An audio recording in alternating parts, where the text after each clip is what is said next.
Like men, a woman's fertility is also orchestrated by the pituitary gland in the base of her brain. But unlike men, a woman's reproductive organs are inside her body. Here we see the female reproductive organs: ovaries, fallopian tubes, and the uterus. A woman's ovaries are about the size and shape of almonds and contain at birth all of the eggs or ovum she will ever have, around 1 million.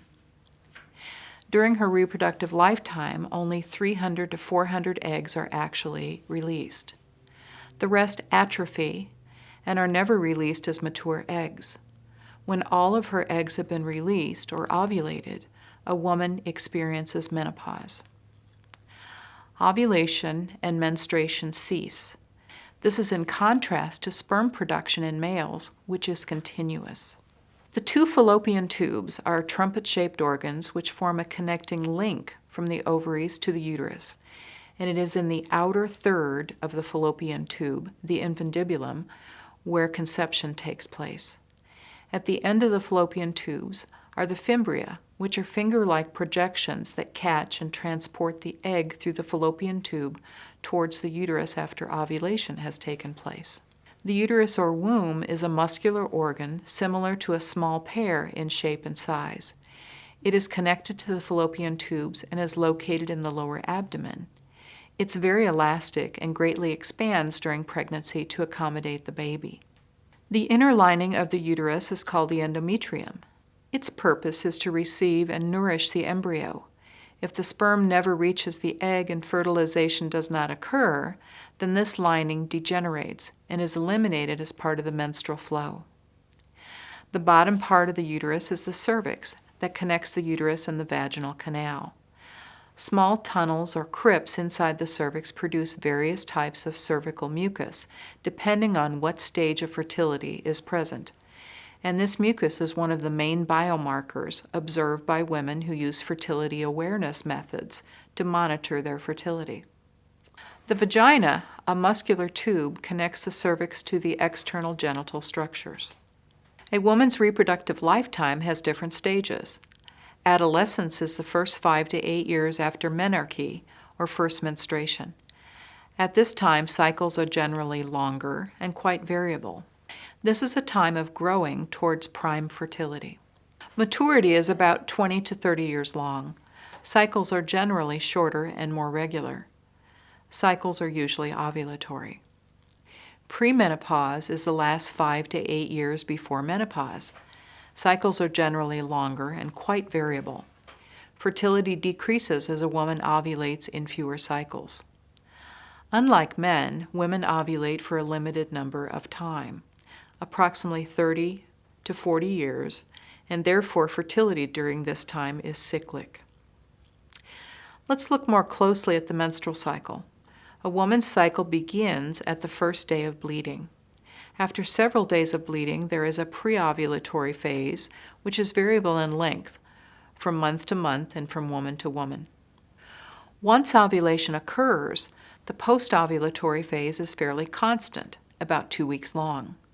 So knowing when a woman ovulates makes it easy to know when her next period will begin. Ovulation is a sign of health.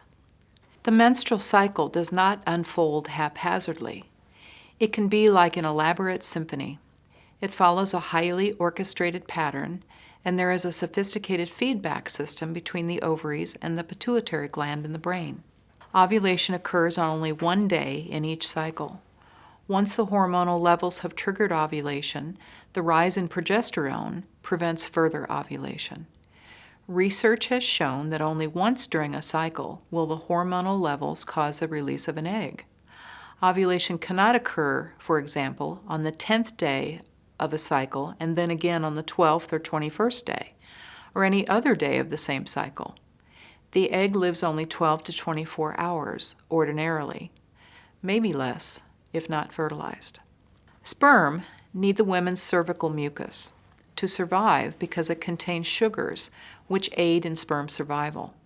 Without cervical mucus, sperm die within hours. In favorable mucus, sperm can survive 3 to 5 days. Because the sperm received nourishment from the female's mucus, They are able to live longer and swim faster in the more alkaline pH of the fertile mucus and upward into the cervix and the fallopian tubes. Unhealthy and deformed sperm are filtered out by the cervical mucus. If a woman has had intercourse and ovulation has occurred, it's possible that the sperm will reach the egg. When the egg and sperm unite, this is called conception, the beginning of human life. Conception occurs in the outer portion of the fallopian tube and requires three things: the egg to be released within the last 24 hours, sperm, and mucus to help transport sperm to the egg. At conception, a unique, unrepeatable human being comes into existence. The DNA from the sperm and egg combine. The one cell divides into two, and from the two-cell stage up to and including 8 weeks, it's called an embryo. At this point, the DNA is active and begins a rapid process of cell organization, cell division, and differentiation. Tiny hairs on the inside of the fallopian tube called cilia move the developing embryo towards the uterus, a journey that takes approximately 7 to 10 days.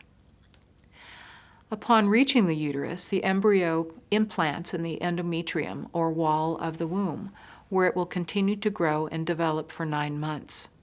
The embryo is not just a mass of cells, but rather a highly diversified individual human being.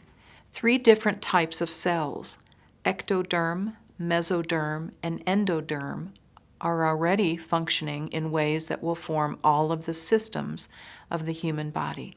The hormone progesterone impacts a change in the woman's fertile signs, signaling that ovulation has passed, and works to quickly stop further ovulation. If another egg is ready and is released within the next 24 hours, twins could result. Progesterone is also responsible for forming a mucus plug at the opening of the cervix. This plug prevents a new pregnancy by preventing additional sperm or bacteria from entering the uterus. It continues to support the uterine lining during pregnancy, to nourish the new life, and also raises the woman's basal body temperature. At 22 days, the baby's heart is beating.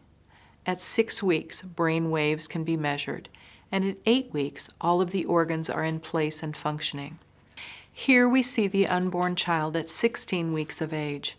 You can see the placenta and umbilical cord.